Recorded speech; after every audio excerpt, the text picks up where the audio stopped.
Por la palabra de Jehová fueron hechos los cielos, y todo el ejército de ellos por el espíritu de su boca. Porque él dijo, y fue hecho, él mandó, y existió. Él fundó la tierra sobre sus bases, no será jamás removida. Cuando salió de las manos del Creador, la tierra era sumamente hermosa. La superficie presentaba un aspecto multiforme, con montañas, colinas y llanuras, entrelazadas con magníficos ríos y bellos lagos. Pero las colinas y las montañas no eran abruptas y escarpadas, ni abundaban en ellas declives aterradores, ni abismos espeluznantes como ocurre ahora. Las agudas y ásperas cúspides de la rocosa armazón de la tierra estaban sepultadas bajo un suelo fértil, que producía por doquiera una frondosa vegetación verde. No había repugnantes pantanos ni desiertos estériles. Agraciados arbustos y delicadas flores saludaban la vista por dondequiera. Las alturas estaban coronadas con árboles aún más imponentes que los que existen ahora. El aire, limpio de impuros miasmas, era claro y saludable. El paisaje sobrepujaba en hermosura los adornados jardines del más suntuoso palacio de la actualidad. La hueste angélica presenció la escena con deleite, y se regocijó en las maravillosas obras de Dios. Una vez creada la tierra con su abundante vida vegetal y animal, fue introducido en el escenario el hombre, corona de la creación para quien la hermosa tierra había sido aparejada. A él se le dio dominio sobre todo lo que sus ojos pudiesen mirar, pues, dijo Dios, hagamos al hombre a nuestra imagen, conforme a nuestra semejanza, y señoree en toda la tierra. Y creó Dios al hombre a su imagen, varón y hembra los creó. Aquí se expone con claridad el origen de la raza humana, y el relato divino está tan claramente narrado que no da lugar a conclusiones erróneas. Dios creó al hombre conforme a su propia imagen. No hay en esto misterio. No existe fundamento alguno para la suposición de que el hombre llegó a existir mediante un lento proceso evolutivo de las formas bajas de la vida animal o vegetal. Tales enseñanzas rebajan la obra sublime del Creador al nivel de las mezquinas y terrenales concepciones humanas. Los hombres están tan resueltos a excluir a Dios de la soberanía del universo que rebajan al hombre y le privan de la dignidad de su origen. El que colocó los mundos estrellados en la altura y coloreó con delicada maestría las flores del campo, el que llenó la tierra y los cielos con las maravillas de su potencia, cuando quiso coronar su gloriosa obra, colocando a alguien para regir la hermosa tierra, supo crear un ser digno de las manos que le dieron vida. La genealogía de nuestro linaje, como ha sido revelada, no hace remontar su origen a una serie de gérmenes, moluscos o cuadrúpedos, sino al gran Creador. Aunque Adán fue formado del polvo, era el Hijo de Dios. Adán fue colocado como representante de Dios sobre los órdenes de los seres inferiores. Estos no pueden comprender ni reconocer la soberanía de Dios, sin embargo, fueron creados con capacidad de amar y de servir al hombre. El salmista dice, lo hiciste enseñorear de las obras de tus manos, todo lo pusiste debajo de sus pies, asimismo las bestias del campo, las aves de los cielos, todo cuanto pasa por los senderos del mar. El hombre había de llevar la imagen de Dios, tanto en la semejanza exterior, como en el carácter. Solo Cristo es la misma imagen del Padre, pero el hombre fue creado a semejanza de Dios. Su naturaleza estaba en armonía con la voluntad de Dios. Su mente era capaz de comprender las cosas divinas. Sus afectos eran puros, sus apetitos y pasiones estaban bajo el dominio de la razón. Era santo y se sentía feliz de llevar la imagen de Dios y de mantenerse en perfecta obediencia a la voluntad del Padre. Cuando el hombre salió de las manos de su Creador, era de elevada estatura y perfecta simetría. Su semblante llevaba el tinte rosado de la salud y brillaba con la luz y el regocijo de la vida. La estatura de Adán era mucho mayor que la de los hombres que habitan la tierra en la actualidad. Eva era algo más baja de estatura que Adán, no obstante, su forma era noble y plena de belleza. La inmaculada pareja no llevaba vestiduras artificiales. Estaban rodeados de una envoltura de luz y gloria, como la que rodea a los ángeles. Mientras vivieron obedeciendo a Dios, este atavío de luz continuó revistiéndolos. Después de la creación de Adán, toda criatura viviente fue traída ante su presencia para recibir un nombre, vio que a cada uno se le había dado una compañera, pero entre todos ellos no había ayuda idónea para él. Entre todas las criaturas que Dios había creado en la tierra, no había ninguna igual al hombre. Y dijo Jehová a Dios, no es bueno que el hombre esté solo, haré ayuda idónea para él. El hombre no fue creado para que viviese en la soledad, había de tener una naturaleza sociable. Sin compañía, las bellas escenas y las encantadoras ocupaciones del Edén no hubiesen podido proporcionarle perfecta felicidad. Aun la comunión con los ángeles no hubiese podido satisfacer su deseo de simpatía y compañía. No existía nadie de la misma naturaleza y forma a quien amar y de quien ser amado. Dios mismo dio a Adán una compañera. Le proveyó de una ayuda idónea para él, alguien que realmente le correspondía, una persona digna y apropiada para ser su compañera y que podría hacer una sola cosa con él en amor y simpatía. Eva fue creada de una costilla tomada del costado de Adán. Este hecho significa que ella no debía dominarle como cabeza, ni tampoco debía ser humillada y hollada bajo sus plantas como un ser inferior, sino que más bien debía estar a su lado como su igual, para ser amada y protegida por él. Siendo parte del hombre, hueso de sus huesos y carne de su carne, era ya su segundo yo, y quedaba en evidencia la unión íntima y afectuosa que debía existir en esta relación. Porque ninguno aborreció jamás a su propia carne, antes la sustenta y regala. Por tanto, dejará el hombre a su padre y a su madre, y se unirá a su mujer, y serán una sola carne. Dios celebró la primera boda. De manera que la institución del matrimonio tiene como su autor al Creador del universo. Honroso es en todos el matrimonio. Fue una de las primeras dádivas de Dios al hombre, y es una de las dos instituciones que, después de la caída, llevó a Adán consigo al salir del paraíso. Cuando se reconocen y obedecen los principios divinos en esta materia, el matrimonio es una bendición, salvaguarda la felicidad y la pureza de la raza, satisface las necesidades sociales del hombre y eleva su naturaleza física, intelectual y moral. Y había Jehová Dios plantado un huerto en Edén al oriente, y puso allí al hombre que había formado. Todo lo que hizo Dios tenía la perfección de la belleza, y nada que contribuyese a la felicidad de la santa pareja parecía faltar. Sin embargo, el Creador les dio todavía otra prueba de su amor, preparándoles especialmente un huerto para que fuese su morada. En este huerto había árboles de toda variedad, muchos de ellos cargados de fragantes y deliciosas frutas. Había hermosas plantas trepadoras, como vides, que presentaban un aspecto agradable y hermoso, con sus ramas inclinadas bajo el peso de tentadora fruta de los más ricos y variados matices. El trabajo de Adán y Eva debía consistir en formar cenadores o albergues con las ramas de las vides, haciendo así su propia morada con árboles vivos cubiertos de follaje y frutos. Había en profusión y prodigalidad fragantes flores de todo matiz. En medio del huerto estaba el árbol de la vida que aventajaba en gloria y esplendor a todos los demás árboles. Sus frutos parecían manzanas de oro y plata, y tenían el poder de perpetuar la vida. La creación estaba ahora completa. Y fueron acabados los cielos y la tierra, y todo su ornamento. Y vio Dios todo lo que había hecho, y aquí que era bueno en gran manera. El Edén florecía en la tierra. Adán y Eva tenían libre acceso al árbol de la vida. Ninguna mácula de pecado o sombra de muerte desfiguraba la hermosa creación. Las estrellas todas del alba alababan, y se regocijaban todos los hijos de Dios. El gran Jehová había puesto los fundamentos de la tierra, había vestido a todo el mundo con un manto de belleza, y había colmado el mundo de cosas útiles para el hombre, había creado todas las maravillas de la tierra y del mar. La gran obra de la creación fue realizada en 6 días. Y acabó Dios en el día séptimo la obra que hizo, y reposó el día séptimo de toda la obra que había hecho. Y bendijo Dios al día séptimo, y lo santificó, porque en él reposó de toda la obra que había Dios creado y hecho. Dios miró con satisfacción la obra de sus manos. Todo era perfecto, digno de su divino autor, y él descansó, no como quien estuviera fatigado, sino satisfecho con los frutos de su sabiduría y bondad y con las manifestaciones de su gloria.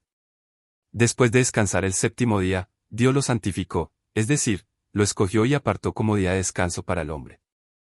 Siguiendo el ejemplo del Creador, el hombre había de reposar durante este sagrado día, para que, mientras contemplara los cielos y la tierra, pudiese reflexionar sobre la grandiosa obra de la creación de Dios, y para que, mientras mirara las evidencias de la sabiduría y bondad de Dios, su corazón se llenase de amor y reverencia hacia su Creador. Al bendecir el séptimo día en el Edén, Dios estableció un recordativo de su obra creadora. El sábado fue confiado y entregado a Adán, padre y representante de toda la familia humana. Su observancia había de ser un acto de agradecido reconocimiento de parte de todos los que habitasen la tierra, de que Dios era su creador y su legítimo soberano, de que ellos eran la obra de sus manos y los súbditos de su autoridad. De esa manera la institución del sábado era enteramente conmemorativa, y fue dada para toda la humanidad. No había nada en ella que fuese obscuro o que limitase su observancia a un solo pueblo. Dios vio que el sábado era esencial para el hombre, aun en el paraíso. Necesitaba dejar a un lado sus propios intereses y actividades durante un día de cada 7 para poder contemplar más de lleno las obras de Dios y meditar en su poder y bondad. Necesitaba el sábado para que le recordase más vivamente la existencia de Dios, y para que despertase su gratitud hacia Él, pues todo lo que disfrutaba y poseía procedía de la mano benéfica del Creador. Dios quiere que el sábado dirija la mente de los hombres hacia la contemplación de las obras que Él creó. La naturaleza habla a sus sentidos, declarándoles que hay un Dios viviente, creador y supremo soberano del universo. Los cielos cuentan la gloria de Dios, y el firmamento anuncia la obra de sus manos. Un día emite palabra a otro día, y una noche a otra noche declara sabiduría. La belleza que cubre la tierra es una demostración del amor de Dios.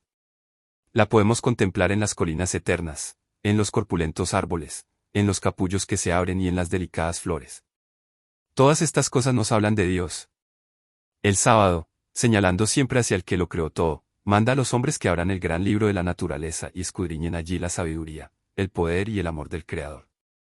Nuestros primeros padres, a pesar de que fueron creados inocentes y santos, no fueron colocados fuera del alcance del pecado. Dios los hizo entes morales libres, capaces de apreciar y comprender la sabiduría y benevolencia de su carácter y la justicia de sus exigencias, y les dejó plena libertad para prestarle o negarle obediencia. Debían gozar de la comunión de Dios y de los santos ángeles, pero antes de darles seguridad eterna, era menester que su lealtad se pusiese a prueba. En el mismo principio de la existencia del hombre se le puso freno al egoísmo, la pasión fatal que motivó la caída de Satanás. El árbol del conocimiento, que estaba cerca del árbol de la vida, en el centro del huerto, había de probar la obediencia, la fe y el amor de nuestros primeros padres. Aunque se les permitía comer libremente del fruto de todo otro árbol del huerto, se les prohibía comer de este, so pena de muerte. También iban a estar expuestos a las tentaciones de Satanás, pero si soportaban con éxito la prueba, serían colocados finalmente fuera del alcance de su poder, para gozar del perpetuo favor de Dios. Dios puso al hombre bajo una ley, como condición indispensable para su propia existencia. Era súbdito del gobierno divino, y no puede existir gobierno sin ley. Dios pudo haber creado al hombre incapaz de violar su ley, pudo haber detenido la mano de Adán para que no tocara el fruto prohibido, pero en ese caso el hombre hubiese sido, no un ente moral libre, sino un mero autómata. Sin libre albedrío, su obediencia no habría sido voluntaria, sino forzada. No habría sido posible el desarrollo de su carácter. Semejante procedimiento habría sido contrario al plan que Dios seguía en su relación con los habitantes de los otros mundos. Hubiese sido indigno del hombre como ser inteligente, y hubiese dado base a las acusaciones de Satanás, de que el gobierno de Dios era arbitrario. Dios hizo al hombre recto, le dio nobles rasgos de carácter, sin inclinación hacia lo malo.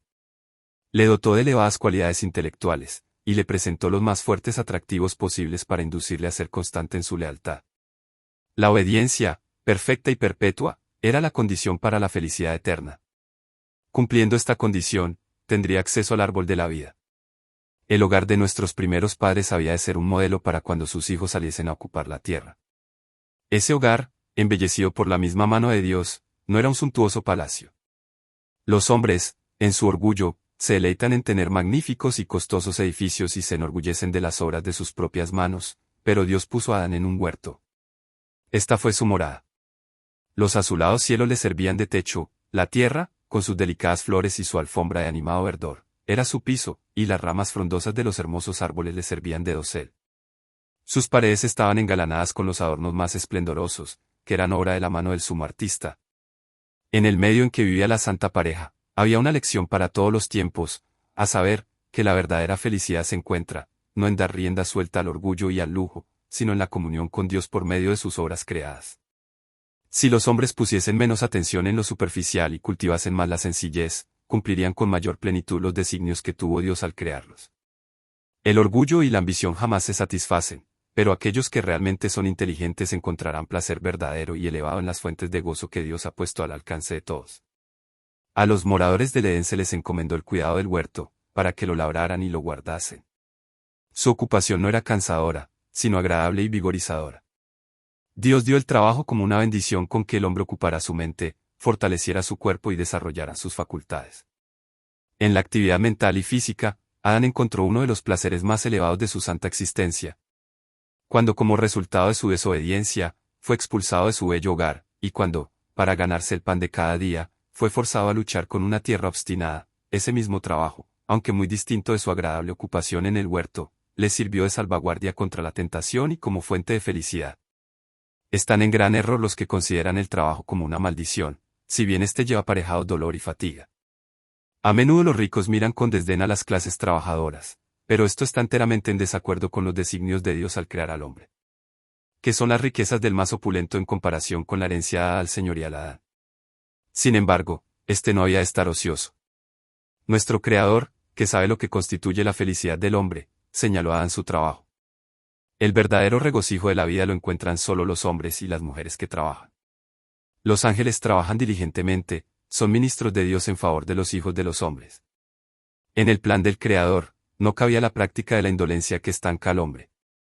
Mientras permaneciesen leales a Dios, Adán y su compañera iban a ser los señores de la tierra. Recibieron dominio ilimitado sobre toda criatura viviente. El león y la oveja triscaban pacíficamente a su alrededor o se echaban junto a sus pies. Los felices pajarillos revoloteaban alrededor de ellos sin temor alguno, y cuando sus alegres trinos ascendían alabando a su Creador, Adán y Eva se unían a ellos en acción de gracias al Padre y al Hijo. La santa pareja eran no solo hijos bajo el cuidado paternal de Dios, sino también estudiantes que recibían instrucción del omnisciente Creador. Eran visitados por los ángeles, y se gozaban en la comunión directa con su Creador, sin ningún velo obscurecedor de por medio. Se sentían pletóricos del vigor que procedía del árbol de la vida y su poder intelectual era apenas un poco menor que el de los ángeles. Los misterios del universo visible, las maravillas del perfecto en sabiduría, les suministraban una fuente inagotable de instrucción y placer. Las leyes y los procesos de la naturaleza, que han sido objeto del estudio de los hombres durante 6000 años, fueron puestos al alcance de sus mentes por el infinito forjador y sustentador de todo. Se entretenían con las hojas, las flores y los árboles, descubriendo en cada uno de ellos los secretos de su vida. Toda criatura viviente era familiar para Adán, desde el poderoso leviatán que juega entre las aguas hasta el más diminuto insecto que flota en el rayo del sol. A cada uno le había dado nombre y conocía su naturaleza y sus costumbres. La gloria de Dios en los cielos, los innumerables mundos en sus ordenados movimientos, las diferencias de las nubes, los misterios de la luz y del sonido, de la noche y el día, todo estaba al alcance de la comprensión de nuestros primeros padres. El nombre de Dios estaba escrito en cada hoja del bosque, y en cada piedra de la montaña, en cada brillante estrella, en la tierra, en el aire y en los cielos. El orden y la armonía de la creación les hablaba de una sabiduría y un poder infinitos. Continuamente descubrían algo nuevo que llenaba su corazón del más profundo amor, y les arrancaba nuevas expresiones de gratitud. Mientras permaneciesen fieles a la divina ley, su capacidad de saber, gozar y amar aumentaría continuamente. Constantemente obtendrían nuevos tesoros de sabiduría, descubriendo frescos manantiales de felicidad, y obteniendo un concepto cada vez más claro del inconmensurable e infalible amor de Dios.